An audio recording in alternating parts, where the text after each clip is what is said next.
Morning Business, le débat. Alors il n'est que 7h12, il n'est pas encore 8h12 encore. Oui, absolument, vous avez dit ça, mais c'est pas grave, moi aussi je connais pas très bien l'heure. C'est l'heure du débat d'Os Daniel, on va parler de la réforme des retraites. Le Conseil constitutionnel a validé une bonne partie du texte, mais retoqué l'index senior et le CDI senior. Est-ce que ça vous a rendu triste, Jean-Marc ?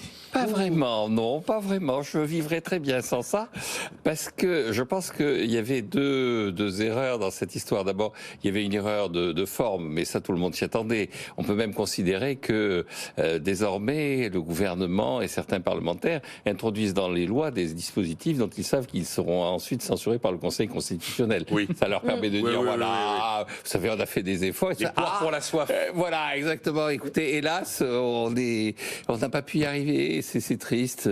Et pourtant, il devrait connaître. Alors, c'est la citation latine du jour. On est que lundi, donc la citation latine qu'utilisent assez souvent les juristes, qui n'est pas uniquement une citation issue de Cicéron ou des pages roses du dictionnaire, mais c'est lex cessat si finis adequatus cessat, c'est-à-dire la loi s'arrête lorsqu'elle est au-delà de son objet. Donc la loi s'arrête de s'appliquer, la loi s'arrête d'être considérée par le magistrat comme la loi dès lors qu'elle n'est plus dans son champ de compétences naturelles.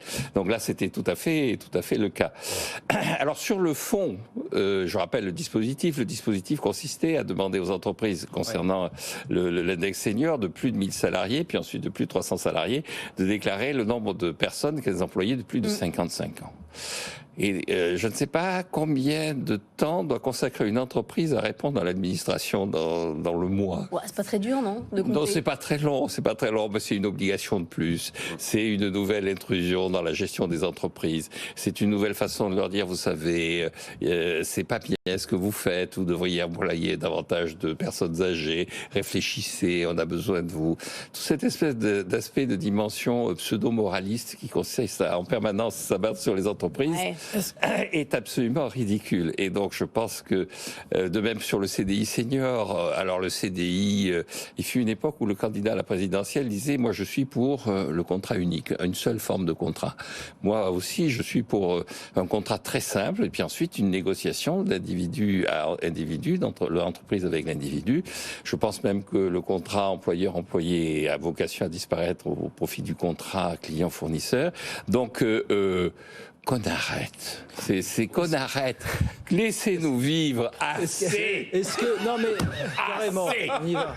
Voilà, c'est ma conclusion. Je passe la parole à Nicolas. Est-ce qu'il faut absolument remettre tout le monde autour de la table? Nicolas, vous dites regardez la façon dont le marché du travail évolue et va évoluer, les pénuries de compétences, un marché qui va s'ajuster, qui va donner de plus en plus sa place aux seniors finalement. En fait, là, vous avez anticipé ma conclusion. J'ai un problème ce matin. Je suis complètement d'accord avec Jean-Marc. Oh, ça arrive. Oui, ça arrive. Mais quand même juste deux trucs. L'histoire de l'index senior. Comme dit Jean-Marc, c'est une contrainte de plus. Vous avez vu l'enquête que le MEDEF a publiée en 5 ans, 502 nouvelles réglementations, 3670 pages de code supplémentaires pour les entreprises. Pas d'évolution. Et c'est la droite qui a poussé pour ça au passage. Oui, d'accord. L'éternelle complexité. Parce que ça ne sert absolument à rien. En fait, c'est une obligation sans sanction. La seule sanction, c'est la non-publication. Bah oui, tout le monde va le publier, prendre du temps pour ça et ça changera rien. Après, sur le CDI, c'est pareil. Tiens, encore à nouveau un emploi aidé, encore un emploi subventionné par des baisses de cotisations sociales, encore quelque chose qui se fait au détriment du financement de la protection sociale et encore quelque chose qui crée un effet de seuil. Qui demandait des baisses de cotisations? C'était bien les entreprises? Non, mais là, en l'occurrence, c'est le gouvernement ce sont les sénateurs qui ont eu cette idée du CDI senior. Non, mais il y a un moment, mais non, mais en plus, on crée de l'effet de seuil. Et l'effet de seuil à l'entrée fait que la carotte, finalement, elle est souvent plutôt dissuasive qu'incitative. On l'a vu avec la contribution de la lande. Enfin, deux mesures, franchement, qui, sur le plan économique, là, je suis parfaitement de l'avis de Jean-Marc. Après, sur le plan politique, pour répondre à votre question, moi j'ai une conviction, c'est qu'on va nous ressusciter le truc repackagé dans la loi travail plein emploi qui est attendu d'ici l'été.